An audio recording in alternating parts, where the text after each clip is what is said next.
What's up, everyone? Welcome back to Draft Season Never Ends, the Aftermath NFL Draft Podcast. I am Chris McGlynn, host of the show. Excited to be back, and we're in an exciting time of year right now. Senior Bowl rosters getting finalized. NFL Draft Declaration deadline just passed. I want to talk about that a little bit today. NFL playoffs still going on as well. Down to the final 8 teams. Some wild games and wild card weekends. So a ton of fun, tons of stuff to talk about. Senior Bowl, like I said, is coming up. And East-West Shrine Bowl coming up as well. So, yeah, lots and lots of stuff to get into. I do want to talk about some of the draft declarations. I'm going to do that in just a second here. And I'm also going to get into a little bit of what the Chicago Bears should think about doing with this number 1 overall pick. It's not a situation I think most of us expected to happen, given how the Texans seemed like they were going to have the number 1 pick for a good chunk of the season. All of a sudden, Chicago sneaks in there at the very end. Texans decided to go ahead and win a game, going for 2, and they can thank their former head coach, Bears fans can, Lovie Smith, for helping them get that number 1 pick. So before we get into that stuff, though, let's talk a little bit about it. We had a couple of last-minute declarations here. We weren't sure exactly what C.J. Stroud was going to do. Turns out he is headed to the NFL. There was some speculation. There was a little bit of a rumor going out there that maybe he would be considering a return to Ohio State. NIL has definitely changed a lot of the college football landscape of late, and there's definitely, I think, at least a possibility, right, that you can have that conversation. I still think Stroud made the right decision coming out. I mean, you're looking at a $35-40 million contract as a top 5 pick in the NFL draft. Any NIL deal you're going to get is probably going to maybe be more money for this upcoming season, right? Potentially you're making, 8 figures. There's a decent chance that could be what's on the table, especially at a school like Ohio State. However, long term, like let's say he has that 8-figure deal in place and then he gets hurt. That's a lot of money he's lost out on potentially if he ends up sliding in next year's draft or anything like that happening. I mean, the perfect example I can give, and I know this was a time before NIL, but Matt Barkley, who we all expected to be a first-round pick back in 2012, decides to return to school and ends up going in like the 4th round, if I remember correctly, the following year. Just had a banged-up, injury-plagued senior season, didn't look great. And honestly, there's a chance that NFL teams would have picked him apart during that pre-draft process in 2012, and maybe he would have slid a little bit. But I just think his draft stock was too high for us to really think that he was going to fall all the way to it was never going to go in the 4th round. He ended up costing himself millions of dollars. Had a decent career as an NFL backup. I got to give him credit there, but never quite lived up, I think, to what many expected of him. And definitely was one of those situations where you look back and wonder, well, what if he had come out? It's definitely one that I've wondered quite a bit about what would have been different in that 2012 draft if he had come out that year instead of deciding to return for his senior season at USC. So ultimately, I think Stroud made the right decision. This is the right call for him. He's going to be one of the first, I think, 3 quarterbacks, probably 2 quarterbacks off the board here. There's some conversation, of course, about Will Levis. I think Anthony Richardson is kind of in that next tier back and will probably be a first-round pick. I actually just put a scouting report up on Richardson if you want to go check that out, aftermathsports.com. That came out on Monday, so there is a new scouting report out on him. I have a first-round grade on him. I think he will be a first-round pick, but it's a lot of boom-bust potential with Richardson. So I think that there's going to be teams that are interested in him, but they realize there's a lot more risk that comes involved there. With Stroud, with Young, and with Levis, I think there's a little bit less of that. They're a little more polished. I know it's hard to believe. I know people talk about Levis being pretty raw. He is, but I think he's actually a bit more refined still than what we've seen from Anthony Richardson. Anyway, I digress. So, C.J. Stroud going to the draft. Now, a couple players that are returning. Ladd McConkey, not a huge draft name here, but somebody that probably could have been a mid to late round pick. He is returning to Georgia. We'll be interested to see maybe if he can move his way up again and possibly get himself into that 2nd, 3rd round conversation next year. He reminds me a bit of Hunter Renfrow, honestly. Guy that's just, he's not going to blow you away with the athleticism, but hard worker, honestly, pretty good open field speed. Decent, good hands, and just has a knack for getting open and being in big places. I mean, he was a huge playmaker for Georgia this past year.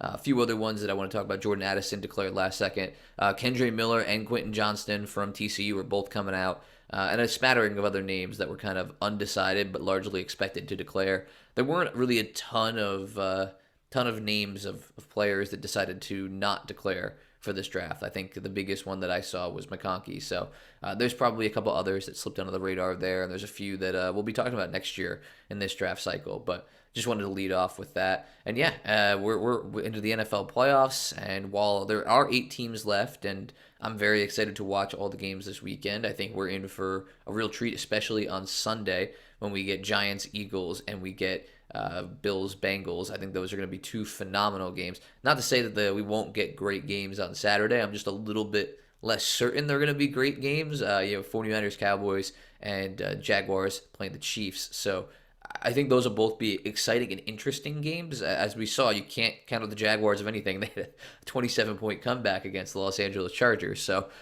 don't rule out anything at this point. But I do think that Kansas City is a bit more, they're a lot more equipped to take advantage of any mistakes that Trevor Lawrence is going to make, and I don't see them blowing a lead like that. Meanwhile, Dallas just played what I think was their best game of the entire season, and I worry a little bit about their ability to replicate that, especially against a much better team in the San Francisco 49ers. So lots of intriguing things, though. I mean, great if you're a football fan. There's nothing better than this right now. I got 8 teams left, all vying for a championship. I personally, I've made these picks. I'm in a Super Bowl, like a playoff bracket pool that I'm running this year. So my picks that I have, if you're going for Super Bowl picks, I've got the Eagles over the Bengals. A little bit different there, but that's what I think is going to happen. We'll see.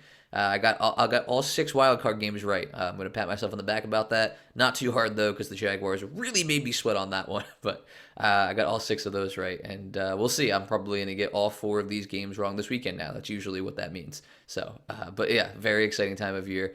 But there are, like I said, there's 8 teams left, which means there are 24 teams that have already turned their attention to the NFL offseason. We're seeing a bunch of exit interviews for head coaches and for general managers across the league.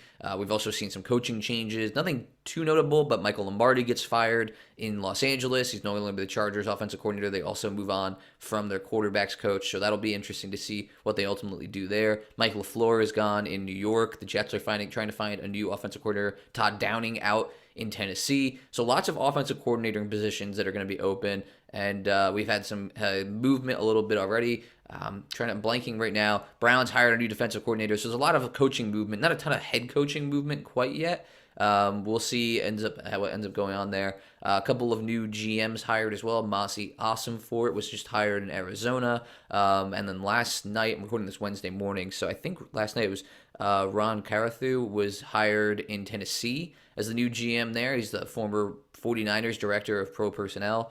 So yeah, I mean, there's a lot of movement going on in front offices across the league right now. And a lot of things are going to shape up actually what ends up happening in this NFL draft. Some interesting little nuggets there that are going to influence this. But as I was saying, there's 24 teams that are now focused in the offseason, and nobody has a bigger spotlight on them than the Chicago Bears. And that's because the Bears miraculously had the number 1 pick. This wasn't something that we were expected to be talking about because it seemed like the Texans had this locked up. They were done. Like, they had the number 1 pick. They were tanking for it. This team was headed nowhere. And now all of a sudden it's, okay, well, what's Chicago going to do with the number 1 pick? There's been a lot of talk about this, right? I know Mike Tannenbaum, who now works at ESPN, but he's a former Dolphins and Jets GM, has been making a lot of waves this past week, talking about what the Bears should do. And he has suggested that they move on from Justin Fields. They trade Justin Fields and try and net some draft capital there, and you move forward and take, well, he has been saying Bryce Young, but really whoever you think the number 1 quarterback is in this draft.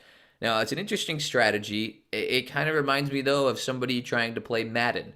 Not really, which is weird to say about a former NFL GM.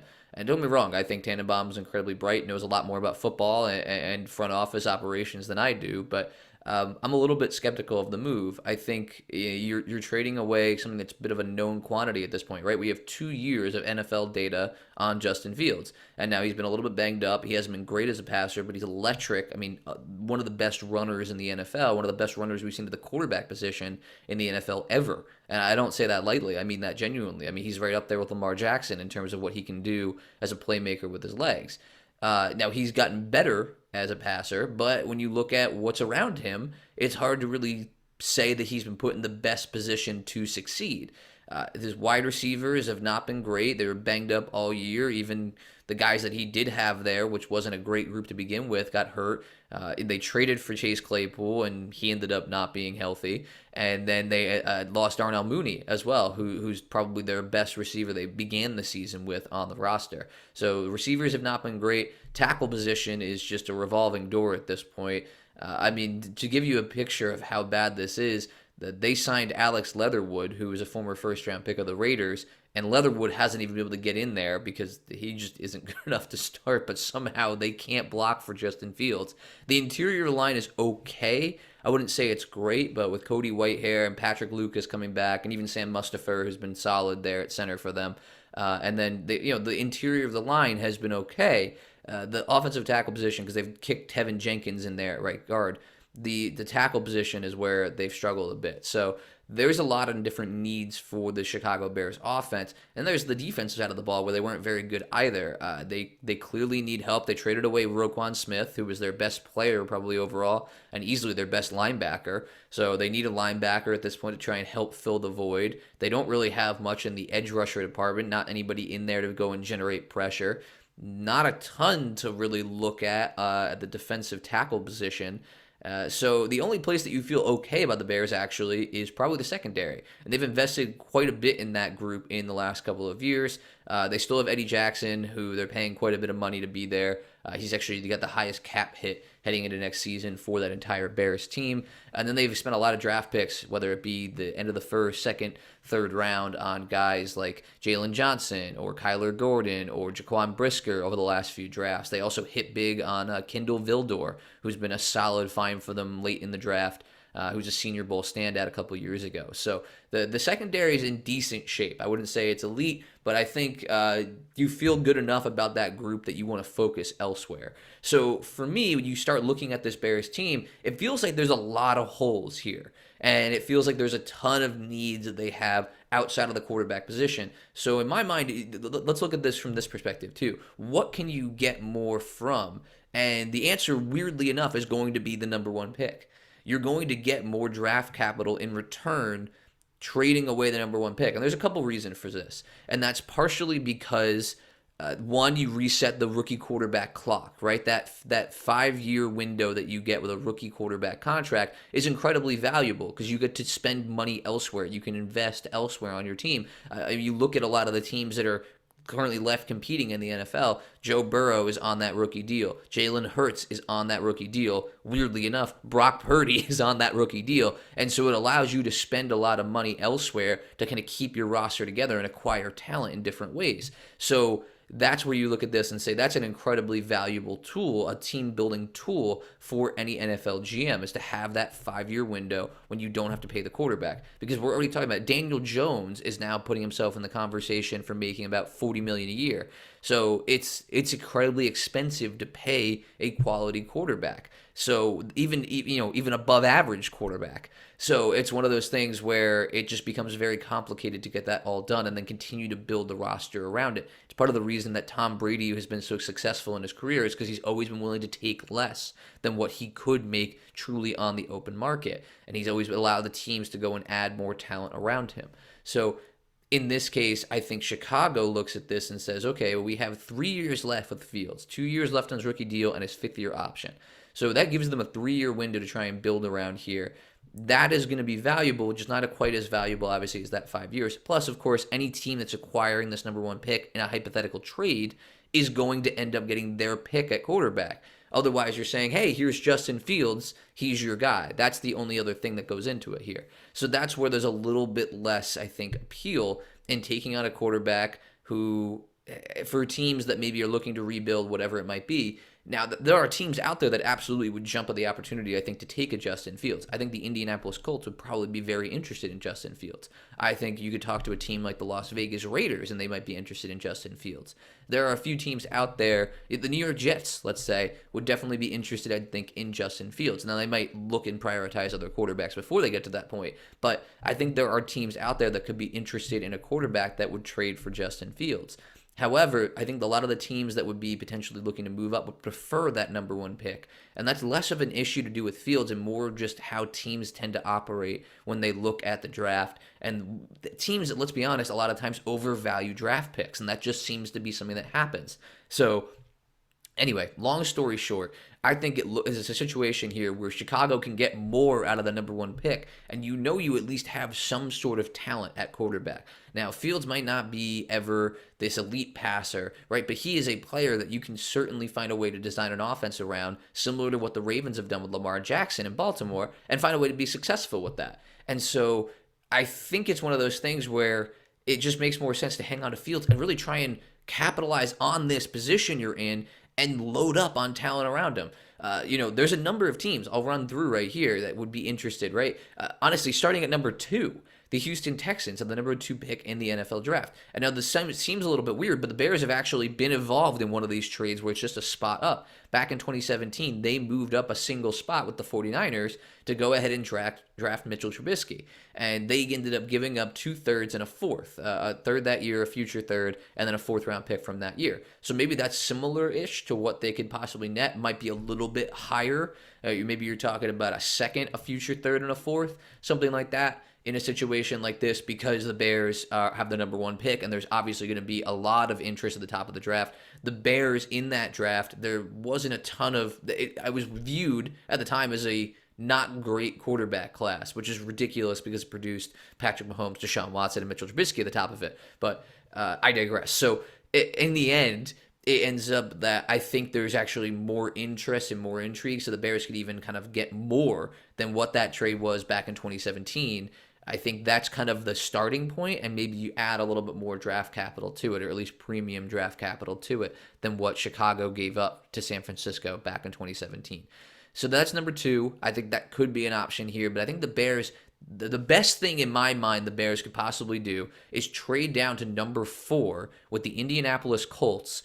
And there's a couple different reasons for this. One, the Colts obviously are interested in moving up. They've had a revolving door at quarterback for a few years, and that roster is still decent, right? There's a couple other spots they need to fill, but quarterback is easily the biggest hole they have to fill on the roster, and they can find, I'd say, go out in free agency and spend money elsewhere to try and fill in some of those other holes. So if they move up to number 4, we're talking about a haul here of potentially a couple of first-round picks, right? That number 4 pick, a first-round pick next year, second round of this year for sure, and then you're talking about filling the gaps, maybe a future third, possibly an extra, 5th-round pick in this draft. We're talking about a probably 6 pick haul. Maybe the Bears have to give up another mid-rounder to really get that 5th or 6th pick in there. But, we're talking about a solid haul for Chicago here that really gives them an opportunity to rebuild.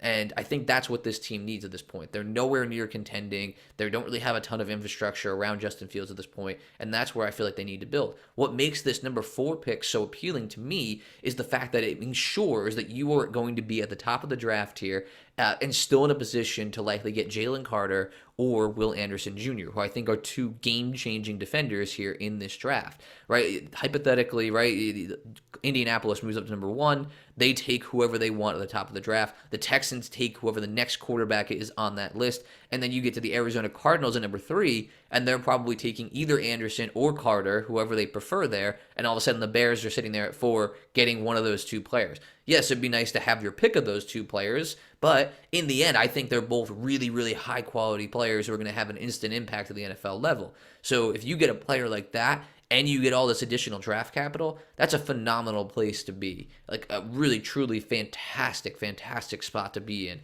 if you're the Chicago Bears. Now, there are more trade partners out here, right? We could talk about, at number 5, the Seattle Seahawks. Are they possibly interested in getting a quarterback? I don't think so. But they do have an extra first-round pick this year. They have their own first-round pick, and then the Broncos first-round pick, which is that number 5 pick in this draft. So 2 first-rounders this year is a good starting point for any negotiation and move up to number 1. Same thing goes for the Detroit Lions, who have their own first-round pick, number 18 overall, and they have the Rams first-round pick at number 6. So there's those 2 picks to start any conversation with and potentially adding future draft capital into.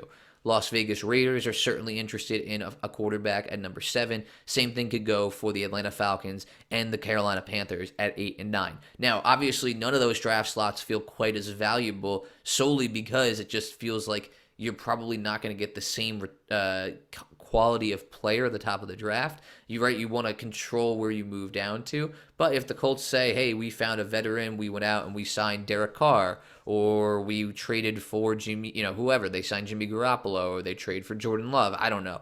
Then all of a sudden it's like, okay, the dominoes start to fall and you start to lose some suitors here in this whole kind of chase of the number one pick and finding a good quarterback for this upcoming season.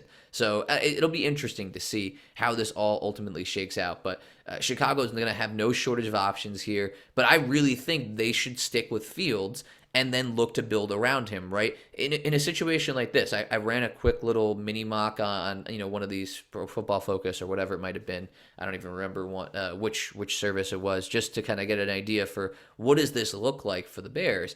And they could be in a position where they draft, number 4. They trade down with the Colts. They pick up, a bunch of draft picks going forward. And all of a sudden you're talking about they take Will Anderson at number 4, and then maybe they grab a Josh Downs or a Jalen Hyatt or something like that, wide receiver in that early second round pick they acquire from the Colts. That second first round pick, you could possibly go and address the trenches again. Maybe you get another defensive lineman, or you take who you think the best offensive tackle is on the board, and then you have another pick at the top of the third round, your own third round pick. So you're talking about 4 picks there in the top 63 selections, really, because or 64 selections, really, because the Dolphins forfeited their first round pick due to tampering accusations. So you're looking at all of this and you go, okay, we can get 4 players here in the top 64 and also have 2 first round picks next year and maybe a bonus mid rounder. That feels like a really good spot for Chicago to build in that really is going to expedite this rebuild.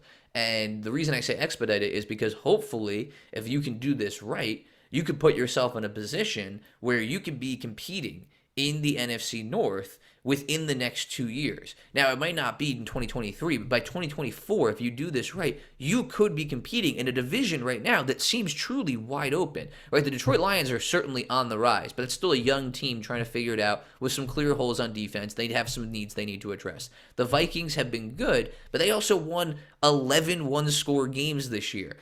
That doesn't happen too often, and it really screams to Minnesota regressing to the mean next year, and instead of being a 12-5 team, more likely being a 9-8 team, something like that. And I think Chicago has the ability to at least get into that conversation again. And then there's the Packers, who, for as much as I do like what Green Bay is doing on the defensive side of the ball, hasn't quite worked out yet in terms of seeing actual results, but like the personnel and the talent they've brought in.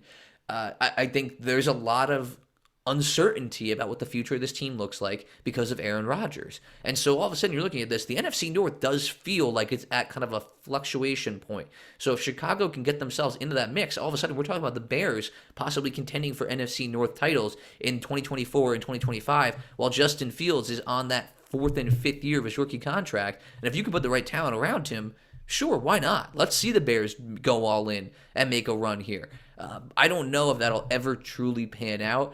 And it's tough to be able to project out, right? These are the things that it's really difficult to know how this is all going to go. But that's what Ryan Poles, I think, has to invest in, that idea of, okay, by 2024, we're going to be competitive, right? And I think he hopefully feels good about the coaching situation he has there with Eberflus and Luke Getsy and, at offensive coordinator. And then you hope that you feel good about what you've done in the past couple of years, right? You didn't have a first-round pick this past year because you made the move up the year before to go get Justin Fields. You tried to address the secondary, and now it's time for you to try and really build in the trenches, because I think that's where Chicago has definitely struggled. So if they can come out of this, and keep in mind, too, they have a ton of cap space this offseason. We're going to be looking at a very different Chicago Bears team next year. I mean, there's going to be a lot of new faces in there, whether it's via the draft or it's via free agency, but they have a ton of money to spend. And they don't really have a ton of their own free agents they need to work on keeping. I mean, we're talking about Nicholas Morrow, David Montgomery, and Sam Mustipher kind of being some of the biggest free agents that Chicago has to hang on to. I mean, that's like potentially backup center if Patrick Lucas is back and healthy next year. a running back that you could find potentially expendable with Khalil Herbert on the roster, and then an outside linebacker who is okay, but he's nothing special. So you're not talking about them breaking the bank to bring back any of those players. So you've got tons of money to go out there and say, hey, you know what? Orlando Franklin, you want to be paid like one of the highest offensive tackles in the league? Come join us. We have a great mobile quarterback that you could be excited to come play with. And we're going to go get Will Anderson or Jalen Carter to play on the defensive line. And, we're going to add a linebacker in the draft as well, somewhere in those middle rounds. So you're talking about an opportunity to really just give a jolt to this franchise and have them be a team that in 2023 is rebuilding and kind of on the ascent. And then 2024, we're talking about them as a real problem in the NFL. I think Chicago's future is pretty bright. I think Justin Fields is the answer at quarterback for them. I would be surprised if they go anywhere else. Ryan Poles has certainly said that he feels confident in Fields, but he wants to see him take the next step. So we'll see what ends up happening here. They have a pretty solid, core when you look at some of the key pieces they have in place, but there's a lot that needs to be filled in here. And it'll be interesting to see how Chicago goes about approaching it all. I'm excited to watch what they do this offseason. I really hope they keep Fields, invest around him, and try and give him a chance to really be successful, because I think he's earned that. I think he's one of the most exciting players in the NFL at this point, and I think we really deserve to see what he can do when he has a full complement of weapons around him at receiver, good protection, and a defense that's not going to give up 30 to 40 points a game. So that's what I think the Bears should do. Obviously, we have a long way to go until April, and there's going to be a lot of things that impact it, what ultimately ends up happening with that number one pick. But I think Chicago trading back, especially, hey, Indianapolis Colts fans, if you're listening, could be a great opportunity for you to get your franchise quarterback. Seems like they might maybe not be a quarterback away. They have a couple more pieces they probably need to fill in there, but not too far off after that. They have a good roster outside of that, some solid offensive linemen, some great defensive talent, a really strong young running back in Jonathan Taylor, who I think will bounce back next year. Overall, I think the Colts should feel good about where they're at for the most part. They just need to figure out what the hell they're doing at quarterback. So that's my 2 cents on the Chicago Bears. I think trading down number 4 makes the most sense, but we'll ultimately see what Ryan Poles decides to do. As always, thanks everybody for tuning in. Really appreciate it. Been great to get a chance to kind of been talking pretty consistently on here. I will say, for those who are not aware, my wife is expecting soon.